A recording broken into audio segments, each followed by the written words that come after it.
So, Mark, you made everybody on Sunday fess up to when they put up their Christmas lights. Yeah.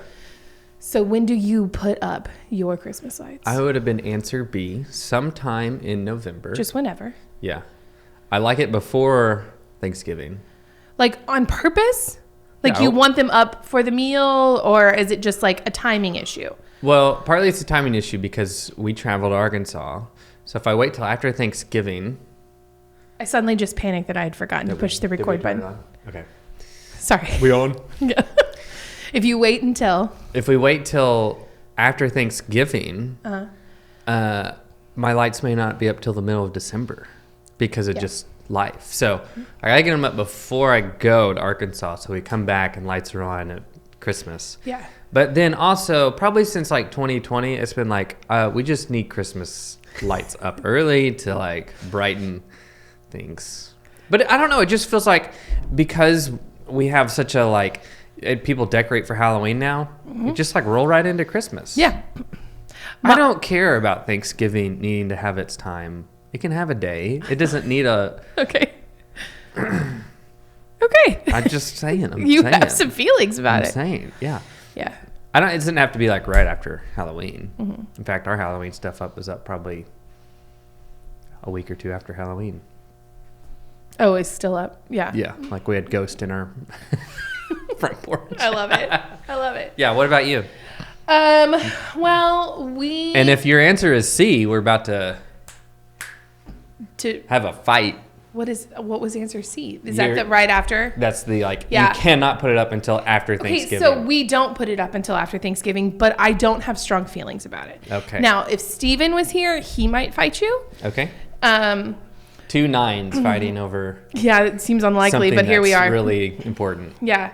But I don't personally, I would more kind of lean towards it's whenever it needs to like be done. Like time wise, are we going to be home? Right. Are we going to have time? Yeah. We did intentionally like schedule because like for time to put up the Christmas lights and stuff right after Thanksgiving, mostly because I was like, okay, that's fine. We don't have to put anything up ahead of time. But then like the next day and every day since then, that's all we have done. I will say our inside decor is not up yet. Well, our tree's not up. Our tree and stuff was not up till late last year. We never put lights out last year. We just never got around to it. Yeah. But I'm hosting the staff Christmas party tomorrow. That's right. And so I had to have everything up. That's true. Because I wanted it to be festive for y'all. Yeah. So that was actually very helpful. I appreciate that early incentive. Yeah. Do you Can I ask a follow-up question? Yes. I guess I'll find out, and I should know this because we had tell our me. staff party. Are you you need a manger scene in your house? No, but I do have one. Okay. So, well, and actually I have a couple. I have one that Sammy plays with. And then I have one, like a really big one, because, again, this is very much driven by my husband's traditions. He has a hand-painted nativity scene that his great aunt made. Oh. So, like, it's very sentimental. Oh, that's cool. But it's massive, and it has, like, 3 huge camels and like a massive, like random, like a cow, but like with horns. It's not quite a longhorn, but neither is it some like quiet, like timid milk cow. Like it's. Could you say is it an oxen? Maybe it's an oxen. I actually don't know. I don't either. I'm just throwing out. There's animals. a donkey. There's 2 sheep. There's like, and I'm telling you, this whole thing is huge. Like we have this big kind of fake fireplace. Yeah. And it takes up the entire thing. Yeah. It is big. But that's his tradition. My big thing is that my great grandmother made a like advent calendar quilty thing where this bear moves every day trying to find Christmas at his home. And that has to go up. Okay. Even when we didn't have kids. I do it every day. That is essential to me. And it's more to do with nostalgia than to do with like, some kind of religious. It's not religious at all. Like, wait, I thought there was a bear in the story that goes on a journey. No. Okay. Different. different story. Different Christmas It's kind of like story. the lobster from Love Actually. Yeah, that's It's right. a classic one. Yeah. Different Christmas story. That's There right. was more than one lobster at the at the birth of Christ. Yeah, there's a bear. Okay. It is a bear family. Right. It's a very Merry Christmas is what it yeah, says. of course. You'll see it tomorrow. Okay. I look forward to this. Yeah. Anybody's welcome. People are going to just stop by. Come Hey, on. can we just see like the Staff party. Come oxen hang out with us. versus and the bear, please? Well, that's kind of what we're talking about, the first Sunday of Advent and all of the things sort of leading up to Christmas and what our worlds are like right now for us. So let's get into it.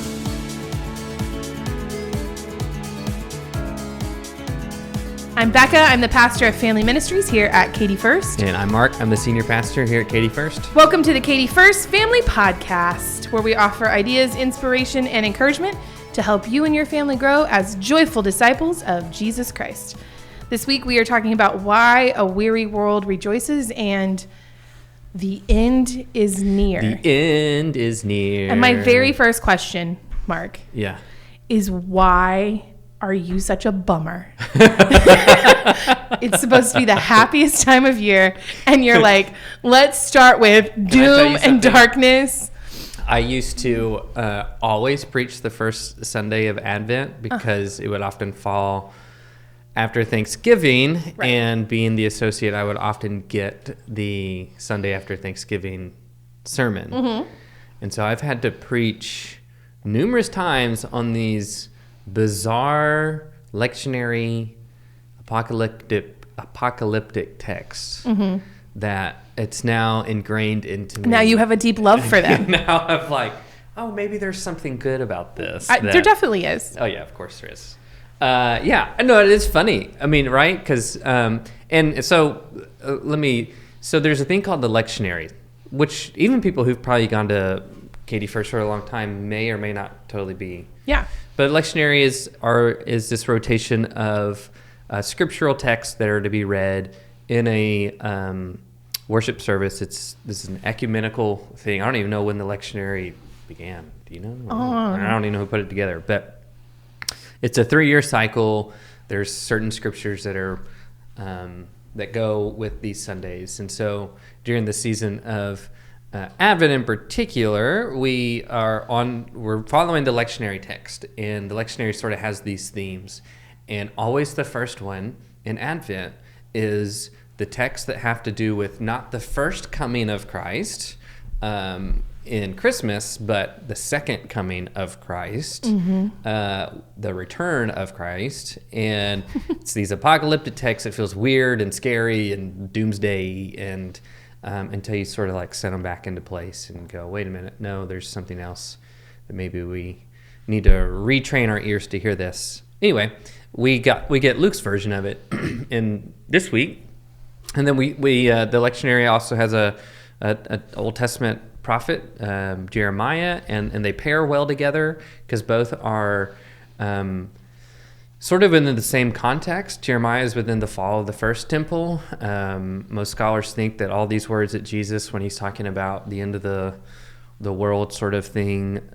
it's really in reference to the fall of the second temple. So they're both in reference to this massive moment for the Jewish people of their temple falling, which is the heart of who they are, and how that is an epic changing, not like EPIC, but like EPOC, I think, like an era-defining moment. Is that how you spell epic? Epoch?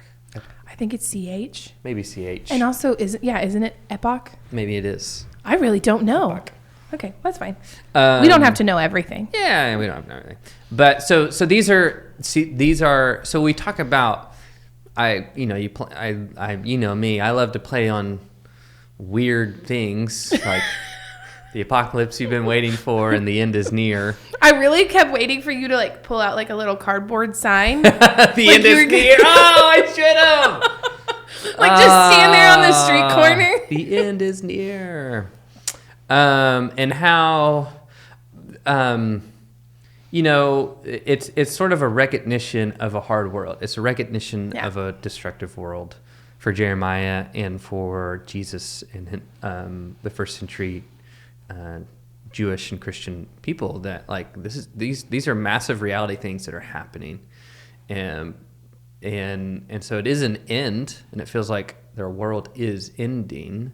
Yeah. But in the midst of that, there is hope, and in fact, it's kind of good news. Yeah. That the thing is ending because, on one hand, like in the case of Jesus, his announcement of an end is really just the announcement of a new. That what's ending is this a world defined in fear and darkness, but that world has to end for the new thing to come. So it's sort of it's just kind of an interesting play on it. It's how you look at it, sort of thing.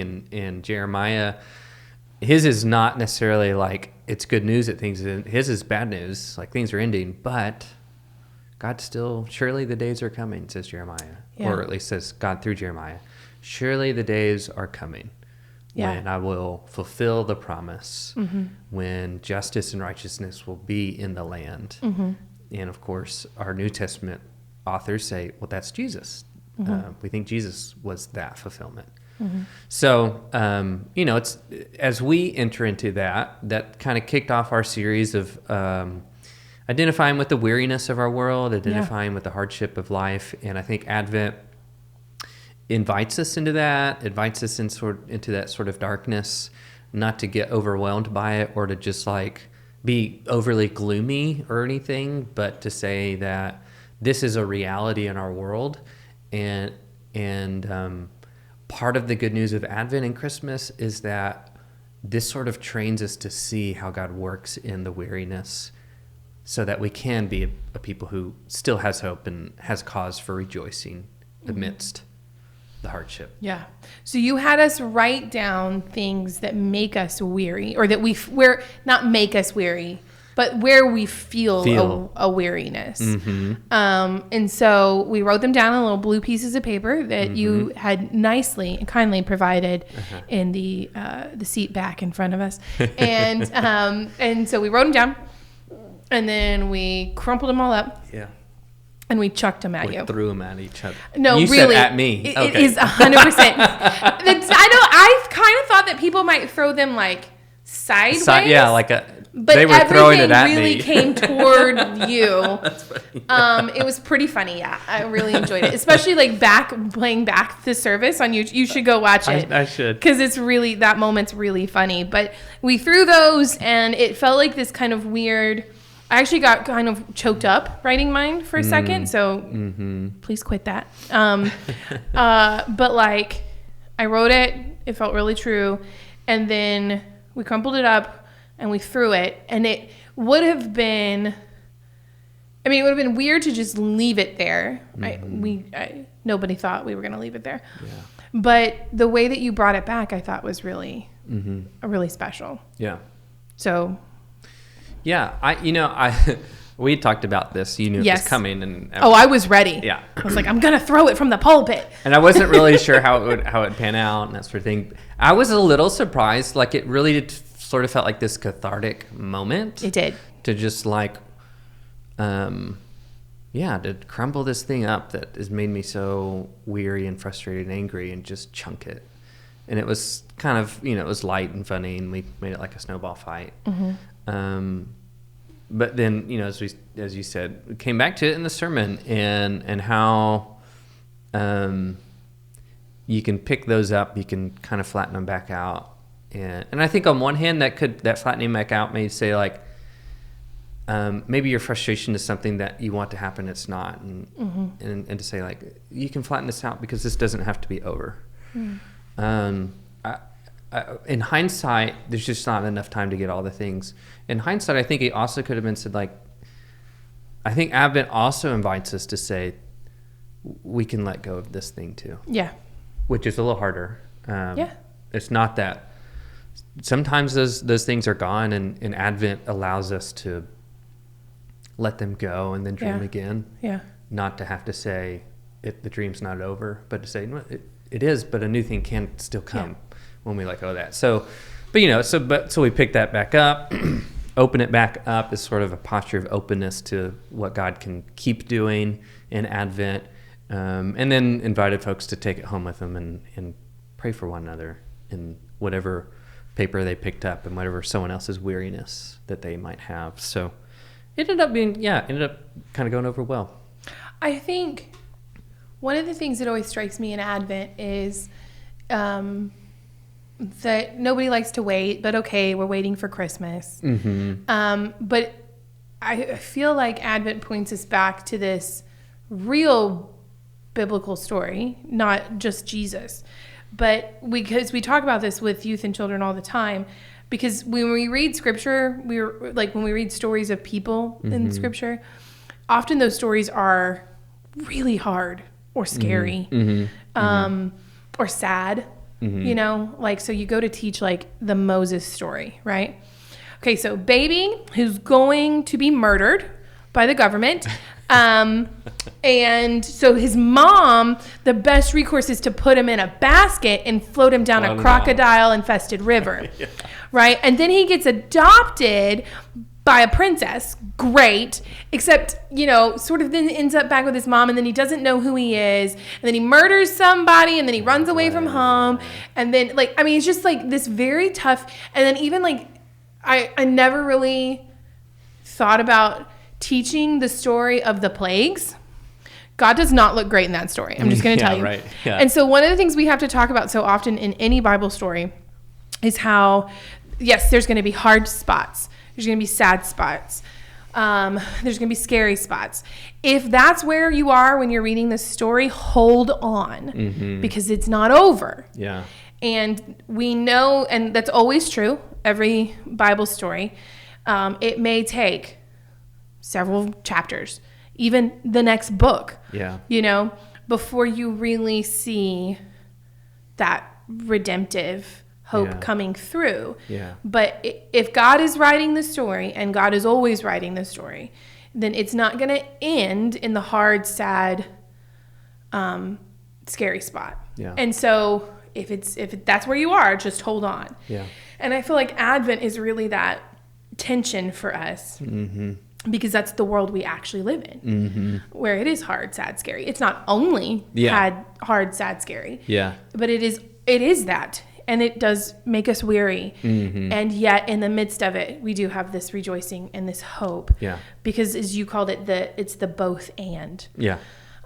Which is a weird, like, way to think of it, but like holding both. But it's true. I think that's a very universal human experience. Yeah, absolutely. I actually thought of this. I think it's a song. I thought it was a poem, but I Googled it, and I'm pretty sure it's a song by Leonard Cohen. I don't know the whole name of the song, but there's this line. It says, "Ring the bells you still can ring. Forget your perfect offering. There is a crack in everything. That's how the light gets in." And this is like, I found this somewhere when I was, when a friend of mine's father had passed away very unexpectedly, like 3 months before her wedding. Like he was in a marathon, and he just had a heart attack, and he didn't even know what hit him. He just dropped dead, and it was brutal. He was young. He was in his 50s. Yeah. And somehow, I don't know how that came across my radar at the time, but I shared it with her. No, I think I shared it online, and she messaged me back. Anyway, we talked about it, and she was like, it just feels like I'm sitting here, and it feels like, you know, this really horrible thing, and I feel cracked open, and yet I do fully, I actually, she's like, it's not even just my faith in God, it's just, there's just some part of me that knows that this awful thing is not the only part. Yeah. And I thought that was really lovely, that in the midst of that, that she could feel that. And I think that is a lot of what Advent is. And you talked about that quite a bit, the difference between a doomsday hope. This all just has to burn. It's not that, right? It's an Advent hope, you said. Yeah. That even amidst the darkness, the light can be born. Yeah. Yeah. I love that. Yeah. And, I think this is probably the bit that over the course of having to preach these apocalyptic texts, that was the shift in me, that, I think for a number of reasons, we pick up somewhere along the way that part of our hope as Christians is this weird sort of fatalistic escapism, and sort of like a fatalistic, like we need the bad to come, like so much so that it's like we want earthquakes and famines because that's a sign that the end is actually coming, which is just it's not what's happening here. These are written in the midst of that's already happening. We're not waiting for it. It's making sense of a world that's already weary, and saying this isn't going to be the last word. So our hope isn't that we need the bad so that the good can come. It's that even with the bad already here, we know and trust and believe that the good is arriving. And so I mean, I think that's such a big dramatic shift, and it's really important. It's a really important shift to make. That has a lot of implications. And especially in some very large scale ways too, but in small pertinent ways for us too. That like, in the midst of our weariness that we're carrying right now, this isn't some sort of penalty upon anyone. This isn't some sort of weird divine good thing that God's trying to do to. It's just the reality of we live in a weary world, and Advent helps form and teach us every year. Remember, in the midst of that, God is always bringing about something new, good, rebirthing something. And that was a big shift for me a few years back. And I had this realization, I don't know if I've talked about it on here or not, but I had this realization a few weeks ago that really just, honestly, it makes me mad and sad. I'm having all my big feelings. That I can't protect our kids universally from these things that are going to be said to them, around them, these things that are, I can't protect them from the hard and ugly in the world. The best I can do is equip them. So when we talk about that, I mean, that's just the reality, right? So I think this is actually a big part of that for families, is teaching our kids. It's both. Yes, you're right. This is not good. This is not right. This does not feel good. This is sad. This is scary. This is hard. This is dark. That's all true. And also that, yes, you can be scared and brave. You can be sad and even happy or joyful or hopeful. You can be worried and still have faith. All of that can be true. And teaching kids that they don't have to pick, or that one is like, what is it that is it toxic positivity? Is that what it's called? Like where you just paint like a rosy picture on everything and you refuse to acknowledge the difficult. That's maybe toxic is too strong a word.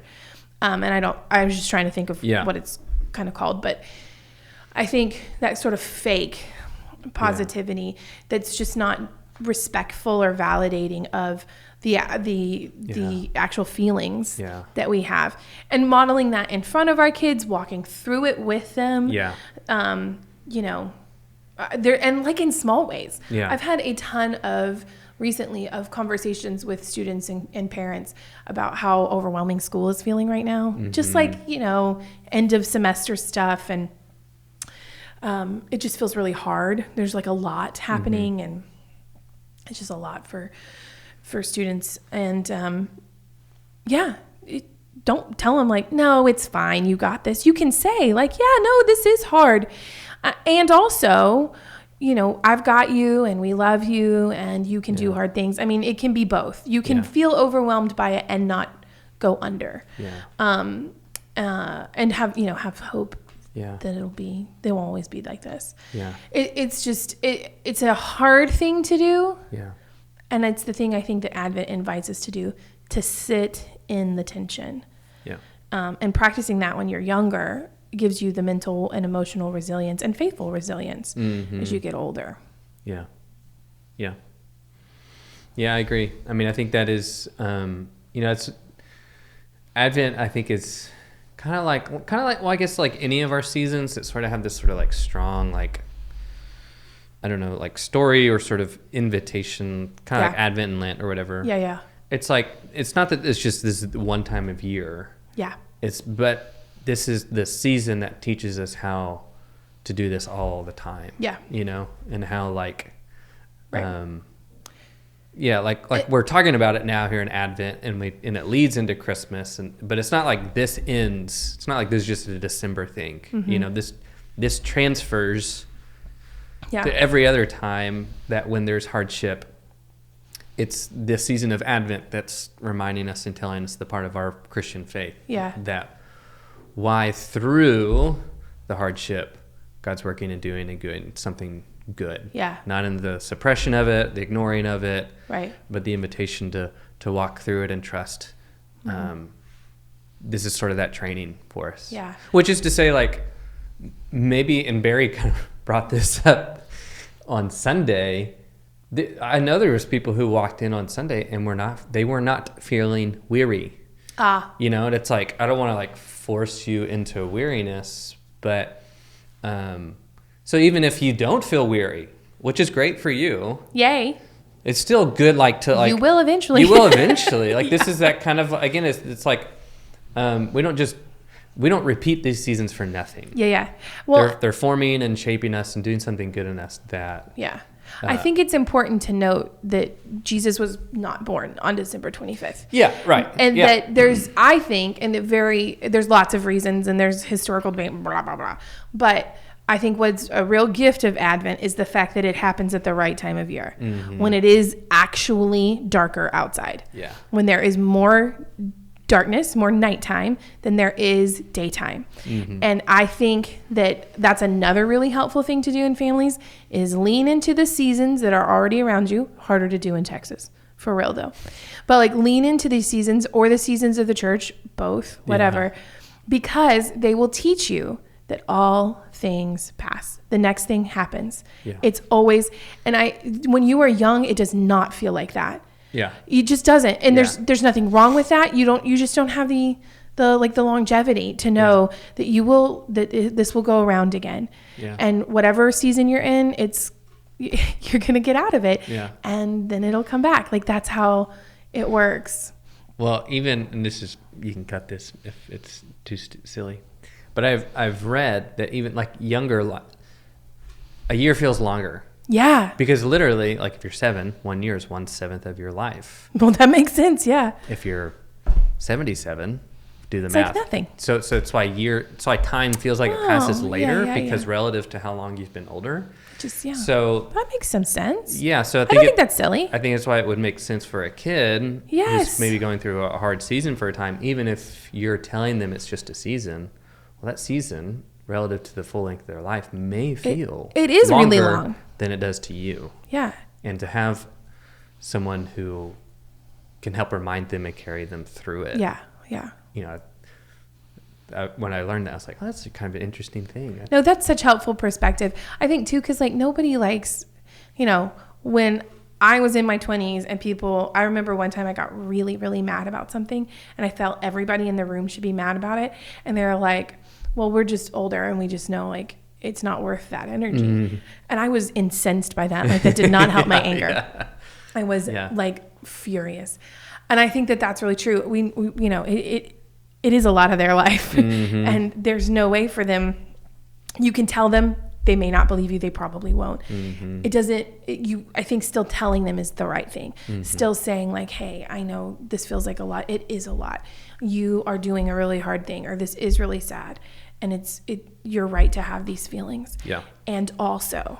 And I think that's a strong gift of our faith, of Advent, of leaning into seasons, which you called us to do, to lean into like the markers and and I think that's a beautiful and helpful time. I also like making kids wait because I'm mean and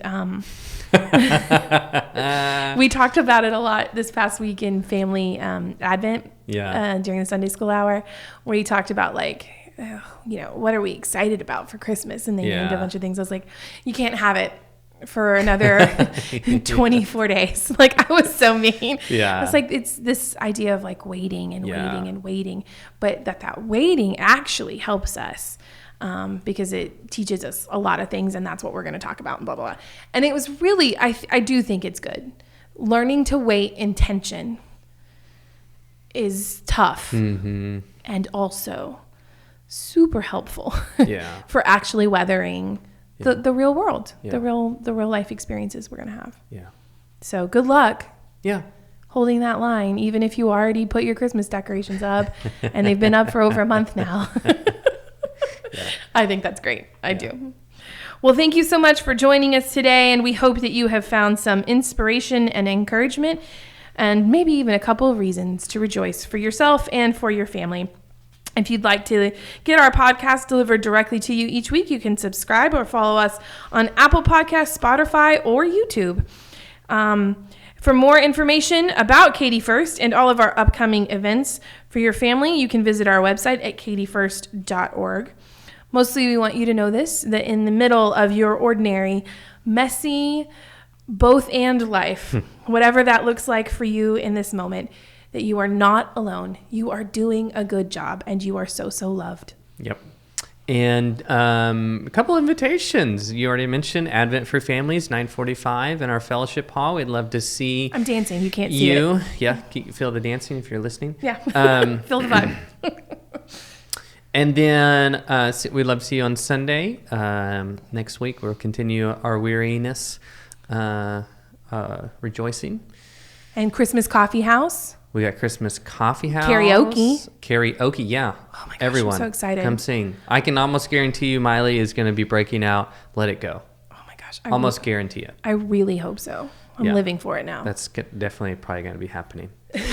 So, and it's not too early to, make sure 3:00 is our children and family Christmas Eve service. So a great fun night service. So many good things. Yeah. But we hope to see you on Sunday, and have a great week.